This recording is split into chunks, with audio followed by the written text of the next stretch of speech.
3 semaines après la chute du mur de Berlin, Václav Havel avait un discours de nouveau magnifique, que je connais par cœur maintenant à force de le citer.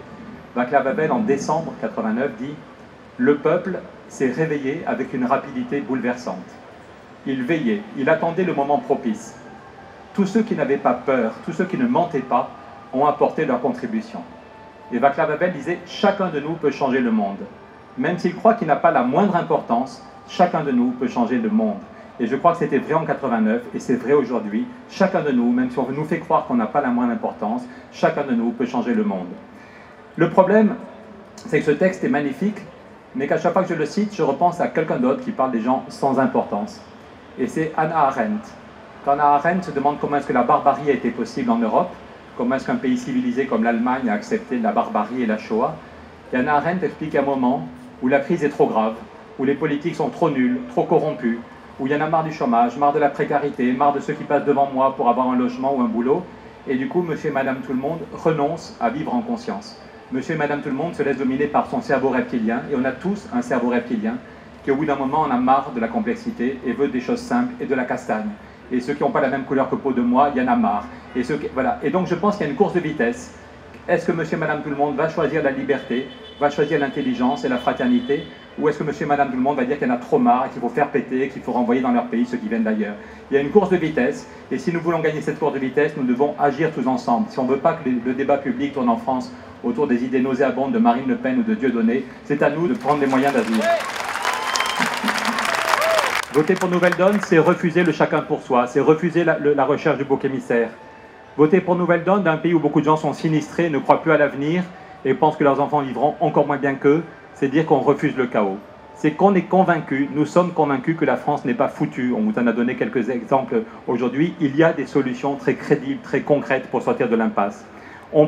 Il est temps de relever la tête et de dire que c'est à nous de décider de notre avenir. Tous ceux qui sont au pouvoir depuis 40 ans s'en foutent, manifestement. C'est à nous de choisir notre avenir. Et je citerai une dernière fois l'ami Stéphane Hessel qui disait à la fin de sa vie « Nous avons connu l'apartheid et nous avons vu la fin de l'apartheid. Nous avons connu les totalitarismes et nous avons connu la fin des totalitarismes. » C'est-à-dire que quelle que soit la gravité des problèmes, quel que soit le découragement qui peut venir, les citoyens peuvent toujours provoquer l'inattendu. Nouvelle Donne montre qu'une société d'équilibre est possible, une société de convivialité, une société de frugalité. Pierre Rabhi a raison, il n'est pas là aujourd'hui, mais Pierre Rabhi a raison de dire que ce n'est pas forcément en consommant plus qu'on est plus heureux, et qu'une société de frugalité, de convivialité est à portée de la main. Nouvelle Donne montre qu'il n'y a pas à opposer la défense des services publics et le fait de développer les PME. Nouvelle Donne montre qu'on peut en même temps être fier de ses racines. Je suis béarnais, je suis basque, et je suis fier d'être français, et je suis fier d'être européen, et j'ai envie de me battre avec les paysans indiens ou les paysans du Sahel pour qu'ils puissent vivre de leur travail.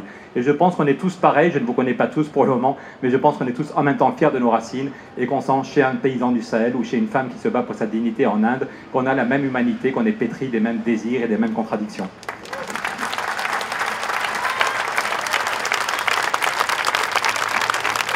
Les amis, grâce à nous tous, une force est née. Une force est née, elle ne va pas s'arrêter. Ce qui va se passer le 25 mai est fondamental, mais de toute façon, nous continuerons. Une force est née et elle continuera derrière. Nous sommes passés de 40 à 8000 en 5 mois. Nous serons encore plus nombreux dans 1 an, dans 2 ans. Il y aura des législatives, des présidentielles. Nous voulons faire bouger les choses. Et même en dehors des élections, Nouvelle Donne n'est pas un parti qui va juste se réveiller 3 mois avant les élections. Nous agirons sur le terrain avec ceux qui se battent pour le droit au logement, avec ceux qui se battent pour l'éducation pour tous, avec ceux qui se battent contre les violences faites aux femmes. Chacun des groupes locaux pourra choisir comment il agit concrètement. Nous serons une force ouverte au reste de la société civile. Nous agirons au quotidien pour changer le monde. Et du coup, notre projet sera encore plus concret aux prochaines élections parce qu'il partira du travail fait avec toutes ces associations. Alors, je crois qu'on a vraiment créé une nouvelle force. Je crois qu'on peut s'applaudir mutuellement pour tout ce qu'on a fait depuis 5 mois.